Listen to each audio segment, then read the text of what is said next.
Judge, how would you describe this man?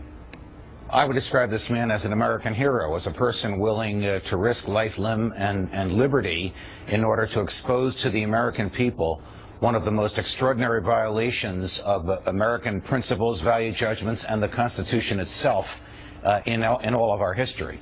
A person so familiar with the intelligence community, as you heard from the excerpts that you just played. He's aware of the personal danger to himself. He knows of the likelihood of prosecution, but he also understands that the government listening to half the country is not what was bargained for when statutes were enacted in the days and weeks after 9/11.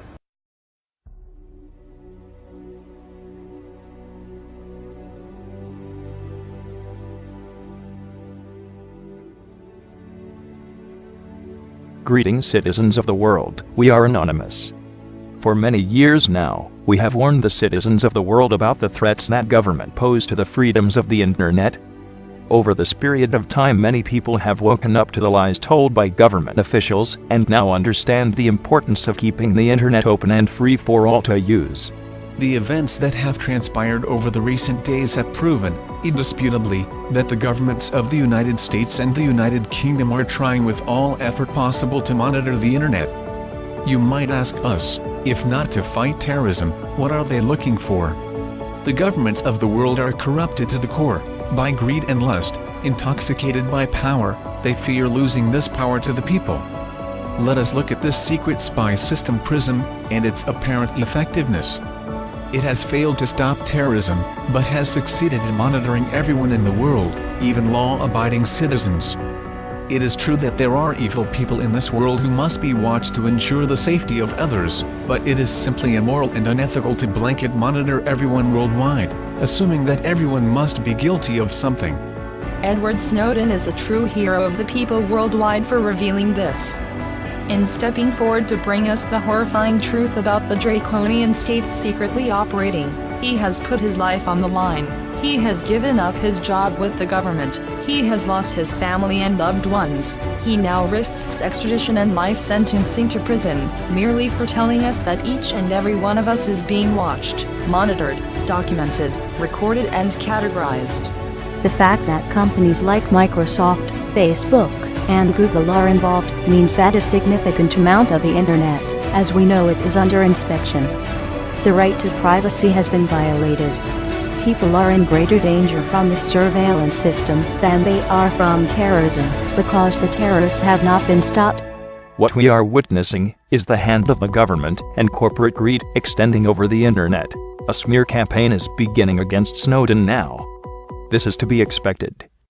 When government is threatened with the loss of power or control, they will use any means required to ensure that the view of the public supports them, instead of the evidence which has come to light. This is done through the media. Already they are calling Edward Snowden a traitor, a supporter of terrorism, or even just creating doubt over his motives. These are common methods seen used against every person who has ever revealed the truth against the state. The corporations which have been revealed as taking part in PRISM are now scrambling to defend their names, releasing so-called reassurance on why their users' privacy is important. You must ask yourself, if they had done nothing wrong, they would not go to such extreme lengths to change public perception. It is up to us, the people, to see through these lies being told.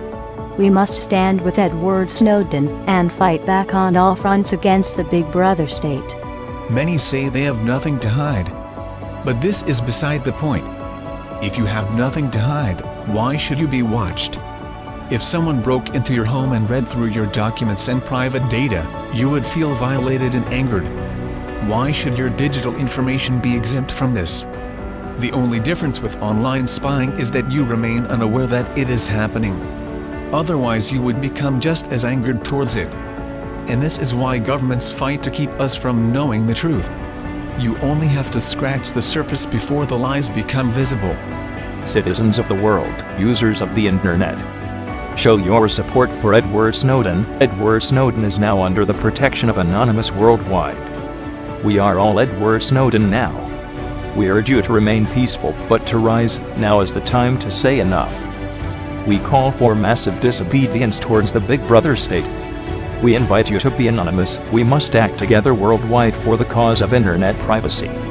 Anonymous has no leader, no ranking, and no single means of communication.